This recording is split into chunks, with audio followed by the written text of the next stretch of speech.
Bonjour à tous et à toutes. Cette première vidéo a pour objet de vous indiquer les directives du travail à faire sur les 2 jours, soit le 4 et le 5.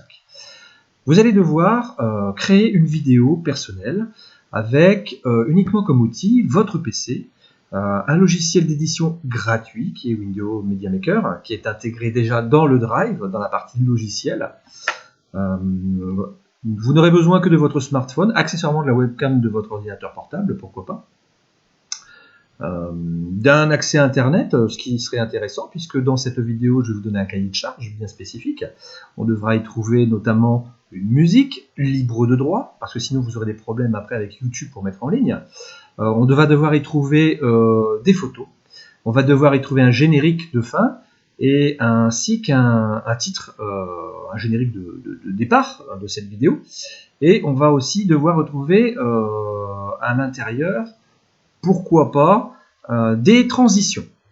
Voilà, donc le cahier de charge, il est clair, il sera de monter une vidéo, un peu comme vous voyez sur YouTube, avec un outil gratuit, et ça, très simplement. Alors, il y a des consignes complémentaires.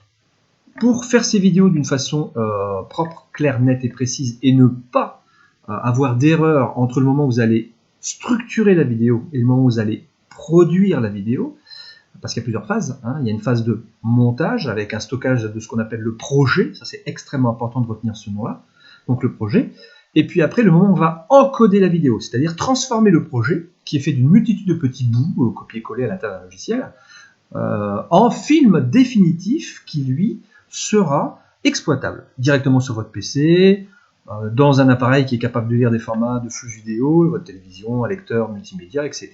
Et de la mettre en ligne aussi, pourquoi pas, sur un compte YouTube ou Dailymotion ou d'autres hébergeurs connus. Alors, pour faire ce travail, je vais moi passer directement sur des captures de mon écran pendant lesquelles je vais commenter tout ce que je fais. Alors, ce que je vais vous demander, c'est d'être extrêmement attentif entre le curseur qui va se déplacer tout au long de l'écran et ce que je dis en même temps. N'hésitez pas à faire des pauses, à rembobiner la vidéo, à la regarder plusieurs fois, etc. etc. Lorsque j'aurai fait ces vidéos, je dis c'est parce qu'il y en aura plusieurs, vu que je vais les classifier. Une vidéo sera pour, par exemple, découvrir les menus. Une vidéo sera par exemple pour montrer comment on importe des morceaux de vidéo, etc. etc. Donc je vais tronçonner ça en plusieurs vidéos. Elles auront toutes à peu près le même fonctionnement. À savoir que tout ce que je vais faire va être produit uniquement avec mon ordinateur portable, aussi, pourquoi pas mon smartphone, je ne sais pas encore si je vais l'utiliser, et puis le même logiciel que vous. Donc les vidéos que vous allez voir directement sur le site internet, donc je pense les mettre sur YouTube, on verra d'ici au moment où je vais vous envoyer les directives et les liens, seront faites et créées avec le même logiciel que vous allez prendre en main. Voilà, c'est quelque chose de très simple. Premièrement, ce que je vais vous demander, c'est de récupérer le logiciel Windows Media Maker, qui est un logiciel gratuit, qui est disponible à l'intérieur du Drive de Boulogne, dans le répertoire logiciel. Donc vous allez devoir le récupérer, c'est-à-dire le mettre dans votre PC. Une fois qu'il est dans votre PC, vous allez pouvoir le lancer. Vous allez suivre le process, donc la procédure d'installation jusqu'au bout. Il est possible que votre PC, ou en tout cas que l'installation sur votre PC, réclame un complément, puisque c'est un outil Microsoft, ce qu'on va appeler Windows Essentiel. Il va peut-être vous demander d'installer Windows Essentiel. Si c'est le cas, faites-le. Ce sont des éléments de chez Microsoft, donc vous n'avez rien à craindre. Ce sont des éléments qui seront utiles pour que votre PC puisse après faire fonctionner le logiciel de montage vidéo. Alors, savoir que un logiciel de montage vidéo est un outil universel, mais la possibilité et la vitesse à laquelle on va créer, c'est-à-dire faire le montage, et après encoder le film, donc tout le process où on va transformer ce projet en film, va être extrêmement tributaire de l'âge et de la puissance technologique de votre PC. Certains qui ont des PC dernier cri haut de gamme avec des processeurs puissants vont peut-être mettre 4-5 minutes à faire leur film, d'autres mettront peut-être 1 heure ou 2. Voilà, donc il faut le savoir, on n'est pas tous à armes égales face au montage vidéo. C'est ce qui fait que, comme pour le jeu, il est important de bien choisir son ordinateur si on veut se lancer dans ces phases-là, notamment en ordinateur portable, pardon, puisque on ne peut pas revenir en arrière. Une fois qu'on l'a acheté, on ne peut pas le faire évoluer. Donc si on se trompe à l'achat, eh bien, il faut changer le produit. Alors qu'un PC fixe pourra peut-être faire l'objet d'un upgrade de façon à pouvoir avoir un PC plus véloce, plus rapide pour effectuer les montages vidéo. Pourquoi pas? Tout ça va aussi dépendre de son âge. Je vais rajouter aussi que je vous conseille très fortement d'avoir à disposition un casque. Peut-être avec un micro, pourquoi pas, mais en tout cas au moins un casque, de façon à ce que lorsque vous allez passer en phase de montage, vous puissiez écouter au casque le son de la voix. Et oui, vous allez vous rendre compte que l'ennemi juré dans les vidéos, c'est tout d'abord le son. Le son est une priorité absolue. La vidéo, l'image, fait qu'avec les smartphones de maintenant, les webcams de maintenant, on arrive à avoir un minimum de qualité, et je vous dirais même des vidéos de très très bonne qualité, avec un minimum de luminosité et une stabilité, c'est-à-dire au moins un trépied où vous le posez sur une boîte ou quelque chose, vous arriverez à avoir des vidéos de très très belle qualité. Par contre, vous vous rendrez vite compte que le son est l'ennemi juré. Le son est, même si vous avez un portable de très haute qualité, toujours mis en porte-à-faux parce qu'il est toujours de qualité moindre. Vous allez vous rendre compte aussi que si vous filmez avec votre téléphone, vous allez vous éloigner de vous, vous allez poser votre téléphone un peu plus loin pour prendre une scène, imaginons. Si vous êtes au-delà d'un mètre, 1,50 m, vous allez quasiment rien entendre. Vous avez l'impression que votre vidéo est superbe, mais lorsque vous allez faire le montage, tout l'effet de la vidéo va être gâché par un son qui va être très minimaliste. Alors ce que je vous conseille, c'est de tenter à chaque fois de filmer le plus près possible de vous. Alors c'est à régler en fonction de votre plan, bien sûr. Oui, il faut savoir aussi que lorsque vous allez faire le montage, d'où l'intérêt du casque, vous allez mettre tous ces petits rushs à la queue leu-leu. Ceux qui seront pris très près et ceux qui seront pris plus loin n'auront pas le même niveau sonore. Donc l'intérêt du casque, c'est ainsi de pouvoir entendre très finement, très précisément, les variations qu'il pourrait y avoir entre les différents niveaux sonores. Ça, c'est extrêmement important. Ça vous permettra comme ça de faire un film de qualité. Si on ne le fait pas au casque, vous allez vous rendre compte que votre oreille va vous tromper.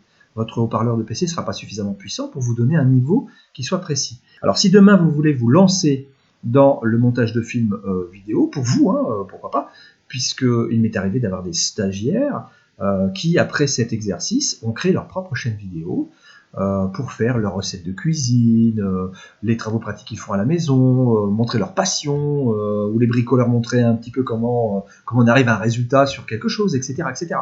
Donc le premier achat à faire, qui est le premier achat absolu pour moi, c'est un micro de qualité. Voilà, chose que moi je n'ai pas encore et que je vais faire très très prochainement. Alors, un micro de qualité, à partir de 20 €, vous avez quelque chose qui vous permettra de faire des vidéos, des prises de son de qualité sur vos vidéos.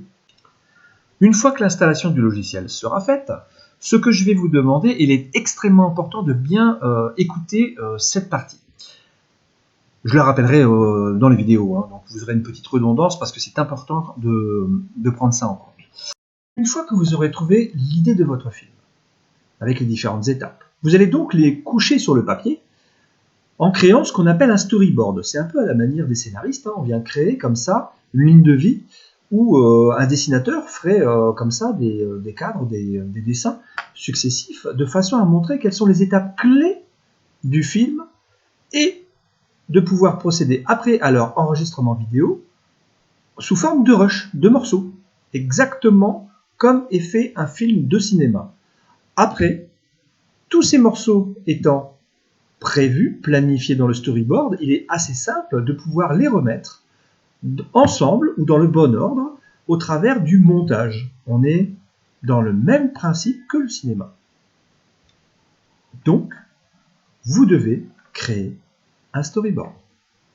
Lorsque vous allez faire le montage de votre film, vous allez devoir mettre une succession, comme je suis en train de le faire, de multitudes de petits bouts de prise de vue. C'est-à-dire que souvent vous allez vous tromper, vous allez vous dire mince, j'ai bafouillé, c'est pas grave. Vous coupez la vidéo, vous la conservez et vous couperez la partie qui sera mauvaise et vous pourrez la coller avec une autre vidéo que vous allez tourner à la suite. Ce qui vous permettra comme ça de faire ce qu'on appelle des rushs. Les rushs, ce sont les petits bouts qu'on va mettre à la queue leu-leu et qu'on va après découper, coller, créer une transition. La transition, c'est-à-dire la façon dont on va passer d'un morceau à un autre. Ça peut être très brut, comme ça peut être très doux.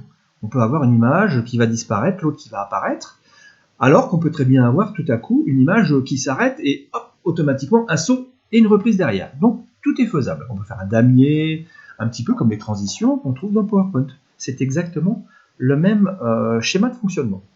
Alors, donc pour éviter tout souci, au départ, lorsque vous allez mettre tous ces rushs, il va falloir d'abord travailler sur un espace de temporaire. C'est-à-dire que moi, ce que je vous conseille, alors moi je le fais sur le bureau, vous pouvez le faire dans un autre répertoire, hein. Ceux qui ont des difficultés à gérer les répertoires, au moins sur le bureau ça le mérite d'être devant les yeux, c'est-à-dire que sur le bureau, je vais créer un répertoire spécifique pour tout le projet du film.